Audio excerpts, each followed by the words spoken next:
ണോ സ്കൂളില്? അല്ല, ഞാൻ അവിടെ നിന്ന് പഠിക്കുക. അപ്പൊ വീടും ഈ സ്കൂളും തമ്മിൽ ഒരു 12 കിലോമീറ്റർ വ്യത്യാസമേ ഉള്ളൂ. എന്നാലും കുട്ടി നിന്ന് പഠിക്കുക. അപ്പൊ ഞാൻ ചോദിച്ചു, ആഴ്ച നമ്മള് വീട്ടിൽ വരുമോ? ഇത്രയും ശനിയും ഞായറും ഒക്കെ വീട്ടിൽ വരുമോ? ആ, വരും. അപ്പൊ വെളിയിലൊക്കെ ആളുകളൊക്കെ ഒന്ന് പരിചയപ്പെടത്തില്ലയോ? ഇത്രയും ആയപ്പോ ആ കുട്ടിയുടെ നില വിട്ടുപോയി. അവന്റെ ക്ഷമ കെട്ട്. അവൻ തിരിച്ചെന്നോട് ഒരു കട്ടിക്കൊരു ചോദ്യം ചോദിച്ചു, ശനിയും ഞായറും വീട്ടിൽ വരുന്ന നാളുകളെ പരിചയപ്പെടാനാണോ? ഒറ്റ ചോദ്യം, കട്ടിക്ക് ക്ഷമ കെട്ടാ കുട്ടിയുടെ. എന്നിട്ട് ഒരു ചോദ്യം കൂടെ എന്നോട്, ഇന്ന ഡോക്ടറെ അറിയാമോ? ഡോക്ടർ പേര് പറഞ്ഞാൽ ഞങ്ങൾ ആളെ കണ്ടുപിടിച്ചത്. ഇന്ന ഡോക്ടറെ അറിയാമോ എന്ന് ചോദിച്ചു.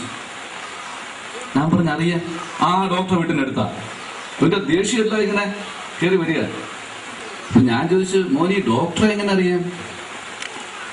ഞാൻ എണ്ണി നോക്കിയപ്പോ അതിന്റെ സ്ഥിതി എന്ന് പറയുന്നത്, എണ്ണി നോക്കിയപ്പോ ഈ ഡോക്ടർ വീട് ഈ കുട്ടിയുടെ വീടും തമ്മിൽ 9 വീടിന്റെ വ്യത്യാസമുണ്ട്.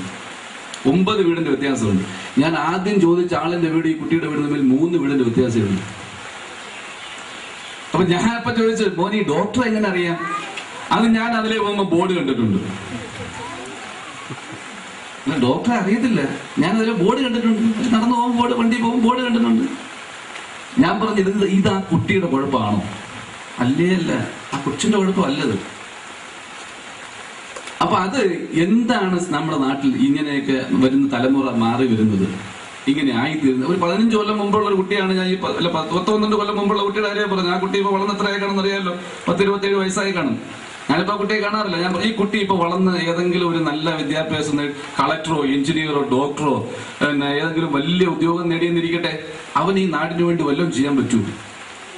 അവൻ ഈ നാടിനെ കുറിച്ച് മനസ്സിലാകാതെ ആ ഉദ്യോഗം കിട്ടും, പകച്ചിരിക്കും. വെറും പുസ്തകപ്പുഴുവായി പഠിച്ചു വന്ന അവൻ പകച്ചിരിക്കത്തേ ഉള്ളൂ. നാടിനും പ്രയോജനമില്ല, അവനും പ്രയോജനമില്ലാതായി പോകും. എന്തിന്? എന്റെ അഭിപ്രായത്തിൽ ആ വളർത്തിക്കൊണ്ടുവരുന്ന രക്ഷകർത്താക്കൾക്ക് പോലും ആ കുട്ടിയെ പ്രയോജനപ്പെടുത്തില്ല. കാര്യം എന്താണെന്നറിയാമോ? ഈ പുസ്തകത്തിൽ എഴുതി വെക്കുന്ന നിയമവും നമ്മുടെ നാട്ടിൽ നിന്ന് ശീലിക്കുന്ന കുറെ നന്മകളുണ്ട്. ഈ നാട്ടിൽ നിന്ന്, അതാണ് ഈ അച്ഛനമ്മയെ നോക്കുന്ന പറയുന്ന ഭരണഘടന എഴുതി വെച്ചേക്കുന്നതാണോ? ഇത്ര വകുപ്പ് പ്രകാരം അച്ഛനമ്മയെ നോക്കിയിരിക്കണം, ഇല്ലെങ്കിൽ നിന്നെ അതിപ്പോ നിയമമാക്കി എടുക്കുന്നുണ്ട്. ഇല്ലെങ്കിൽ രക്ഷയില്ലാത്ത കാലമായി. പണ്ട് ആ നിയമം വേണ്ടായിരുന്നു അച്ഛനമ്മയെ നോക്കുന്നതിന്. മക്കളെ സ്നേഹിക്കുന്ന അമ്മയ്ക്ക് ഭരണഘടന എഴുതി വെച്ചിട്ടുണ്ട്. അതിന്റെ മകന് സമയത്ത് ആഹാരം കൊടുത്തതിന്റെ ജയിലിടുമെന്ന് എഴുതി വെച്ചിട്ടുണ്ട്. എന്തുകൊണ്ടാണ് അമ്മമാർ ചെയ്യുന്നത്? നമ്മുടെ മനസ്സുകൾ രൂപപ്പെടുത്തിയെടുക്കുന്ന നന്മകളാണ്. ഇത്തരം കുട്ടികൾക്ക് നാട്ടിൽ നിന്ന് അങ്ങനെ ഒരു നന്മ മനസ്സിലാക്കാൻ കഴിയാത്തതിന്റെ പേരിൽ അവൻ ഈ അച്ഛനെയും അമ്മയും പോലും മറക്കും.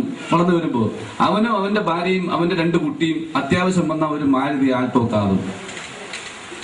അവസാനം അച്ഛന്റെ അമ്മയോടും പറയും, വേണമെങ്കിൽ കൂട്ടുന്നൊരു പട്ടിയെ പിടിച്ച് വളർത്തിക്കൊള്ളാൻ പറയും. ഒരു പട്ടിക്കുട്ടിയെ പിടിച്ച് വളർത്താൻ പറയും സ്നേഹിക്കണമെങ്കിൽ. അത് ഞാൻ പറഞ്ഞത്. അപ്പൊ നമ്മുടെ നാട്ടിൽ അങ്ങനെ ഒരു തലമുറയെ വളർന്നു വരുന്നതായി നമുക്ക് തോന്നുന്നു. അതിന്റെ എല്ലാം ഫലമായി ഇന്ന് ഒരുത്ത് വീണ് കിടന്നാൽ പോലും എടുക്കാൻ ആളില്ലാത്ത കാലമാണ്. ഊറാമളയിലല്ലേ 3/4 മണിക്കൂർ ഒരാള് ചോര വാർന്ന് മരിച്ചത് 2 മാസം മുമ്പ് അല്ലേ? ഊറാമളയിൽ, നമ്മുടെ നാട്ടിൽ. ഈ തിരുമുക്കിയെന്ന തീരത്ത് ഞാനൊരു ദിവസം പരവലോട്ട് പോകുമ്പോഴത്തേക്ക് പ്രദീപ് ഞാൻ 3 പേരെ എടുത്ത് ഇവിടെ ഹോസ്പിറ്റലിൽ കൊണ്ടുവന്ന് 10 മിനിറ്റ് അവിടെ കിടന്ന് ഒരു മനുഷ്യർ വണ്ടി പോലും നിർത്തിയില്ല. നമ്മളെ തിരുമുക്കിന്റെ അപ്പുറത്ത് ഞാൻ ചെല്ലുമ്പോ 10 മിനിറ്റ് കഴിഞ്ഞു. 3 ചെറുപ്പക്കാര് വണ്ടി ഇടിച്ച് 3 ദിക്കിലായിട്ട് കിടക്കുന്നു. 2 ബൈക്ക് വന്ന് വണ്ടി ഇടിച്ച് 3 ദിക്കിലായിട്ട് കിടക്കുന്നു. തൊട്ടടുത്ത വീട്ടിൽ 2 പേര് ഇറങ്ങി വന്ന് 2 കൊച്ചുങ്ങളെടുത്ത് താങ്ങി പിടിച്ചോണ്ട് നിൽപ്പുണ്ട്. ഒരു വണ്ടി പോലും നിർത്തുന്നില്ല. 3ാമനെ എടുക്കാൻ പോലും ആളില്ല. ഞാൻ ചെന്ന് നോക്കിയപ്പോൾ 3ാമത് എടുത്താൽ കിടക്കുന്നു. ചെന്ന് ഞാൻ താങ്ങി എടുത്തപ്പോ ഈ തുടയില് പൊട്ടിഞ്ഞ് വെളിയിൽ വന്നിരിക്കുക. അതിലെ അപ്പോഴും വാഹനങ്ങൾ പോകുന്നുണ്ട്, ഒരാളും തിരിഞ്ഞു പോകുന്നില്ല. പണ്ടങ്ങ് 10-20 കൊല്ലം മുമ്പ് അങ്ങനായിരുന്നു. അല്ല, ഒരു 10 പേര് അതിലേ പോയാൽ 8 പേരെങ്കിലും ഇറങ്ങി നോക്കി അതിൽ ആരെങ്കിലും ഒരു മണ്ടൻ എന്നിപ്പോ പറയേണ്ടി വരുന്നു. എടുത്ത് ആശുപത്രി കൊണ്ടുപോകുന്ന നാടല്ലായിരുന്നു നമ്മുടെ നാട്. എങ്ങനെ ഈ മാറ്റം വരുന്നു നമ്മുടെ മനുഷ്യന്റെ ഇടയിൽ? അപ്പൊ ഞാൻ പറഞ്ഞ ഒരു കാര്യം, നിരവധി ഉദാഹരണങ്ങൾ നമുക്ക് എങ്ങനെ പരസ്പരം നിങ്ങളെല്ലാം മനസ്സിൽ വന്നു കാണും. ഇവിടെ തിരുവോണത്തിന്റെ തലേ ദിവസം സ്വന്തം പെറ്റമ്മയെ കൊണ്ടുപോയി വൃദ്ധസ്ഥാനത്തിലാക്കിയിട്ട് ഓണം ഉണ്ടെന്ന് നാടായി മാറിയിരിക്കുക നമ്മുടെ നാട്.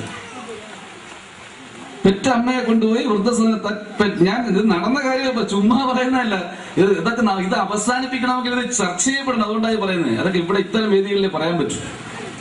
കഴിഞ്ഞ ഓണത്തിന്റെ തലേ ദിവസം ഒരു വൃദ്ധസ്ഥാനത്തിൽ ഒരു നല്ല ഒന്നാന്തരം ഒരു കാറിനകത്ത് ഒരു അമ്മയുമായിട്ട് 4 ആമക്കള്, നല്ല തടിമാടന്മാര് 4 ആമക്കള് ഒരു അമ്മയുമായിട്ട് വന്നിറങ്ങി ആ അമ്മയെ പിടിച്ചുകൊണ്ട് വൃദ്ധസ്ഥാനത്തിനകത്തോട്ട് ചെന്ന് അവര് വന്ന ഉദ്ദേശം മനസ്സിലായല്ലോ, അമ്മയെ അവിടെ ആക്കണം. അപ്പൊ അവിടുത്തെ സിസ്റ്ററോട് പറഞ്ഞു, ഈ അമ്മയെ ഇവിടെ ആക്കാൻ വന്നതാ ഞങ്ങള്. അപ്പൊ കാര്യങ്ങളൊക്കെ ചോദിച്ചപ്പോ ഈ 4 ആൺമക്കളിൽ 3 ഗസറ്റഡ് ദിവസം വരാം. ഗസറ്റഡ് ഉദ്യോഗസ്ഥന്മാരാ 3 പേര്. ഒരാളാണെങ്കിലോ നാട് നന്നാക്കുന്ന പൊതുപ്രവർത്തകനാ. 4 ആമക്കള്. അപ്പൊ ഈ സിസ്റ്റർ, ഞാൻ വിശദീകരിച്ച് പറയുന്നില്ല, ആ സിസ്റ്റർ തിരിച്ചവരോട് ചോദിച്ചു, എന്തായാലും ശരി തന്നെ, നമുക്ക് 2 ദിവസം കഴിയുമ്പോൾ ഓണമില്ലേ, ഓണം കഴിഞ്ഞിട്ട് അമ്മ കഴിഞ്ഞ് കൊണ്ടുപോവാ എന്ന് പറഞ്ഞപ്പോഴാണ് മോൻ ചോദിക്കുന്നത്, അപ്പൊ ഞങ്ങൾക്ക് ഇത്തവണ ഓണം കൊള്ളണ്ടേന്ന്. ഇങ്ങനെ ആവുന്ന മക്കൾ, സ്വന്തം പെറ്റമ്മയോട് ഇങ്ങനെ ചെയ്യാൻ കഴിയുന്ന മക്കൾ, അങ്ങനെ മനസ്സിനെ ഒലിപ്പിക്കുന്ന മക്കൾ ഇങ്ങനെ ആവുന്നു. നമ്മുടെ സമൂഹത്തിൽ നടക്കുന്ന കാര്യമല്ലേ ഇത്? അപ്പൊ ഞാൻ പറഞ്ഞത്, അത് ഞാൻ വിശദീകരിച്ച് പറഞ്ഞ സമയം ഒരുപാട് സംഭവങ്ങൾ പറയാൻ വരും. ഞാൻ പറഞ്ഞ അവിടെ നമ്മൾ കാണുന്ന ആ ഒരു തിന്മ, പെറ്റമ്മയോട് പോലും അങ്ങനെ തിന്മ കാട്ടുന്ന നാടായി വളർന്നു വരുന്നു.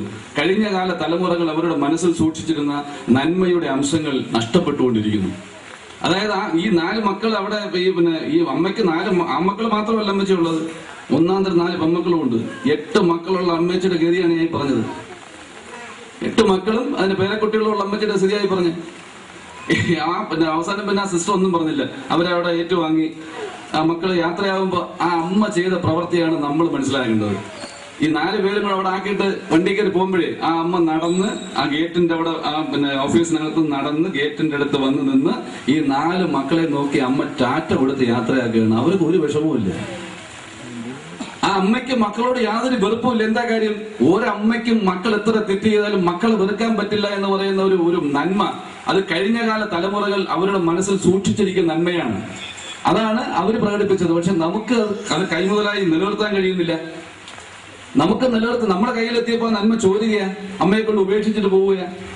അപ്പൊ ആ ഒരു സമൂഹത്തിൽ ഇത്തരം പ്രവർത്തനങ്ങൾ, ഞാൻ അതായി പറഞ്ഞു വന്നത്, ആ ഒരു സമൂഹത്തിൽ ഇങ്ങനെ ഒരു കൂട്ടം ഈ നാട്ടിലുണ്ട് എന്ന് സമൂഹത്തിന് കാട്ടിക്കൊടുക്കുന്ന ഇത്തരം ഒരു കൂട്ടം ആ പ്രവർത്തനങ്ങളുടെ മൂല്യത്തെ നിർവചിക്കാൻ കഴിയാത്തതാണ് എന്ന് അഭിമാനപൂർവ്വം ഈ നാട് നിങ്ങൾ മനസ്സിലാക്കുന്നത്.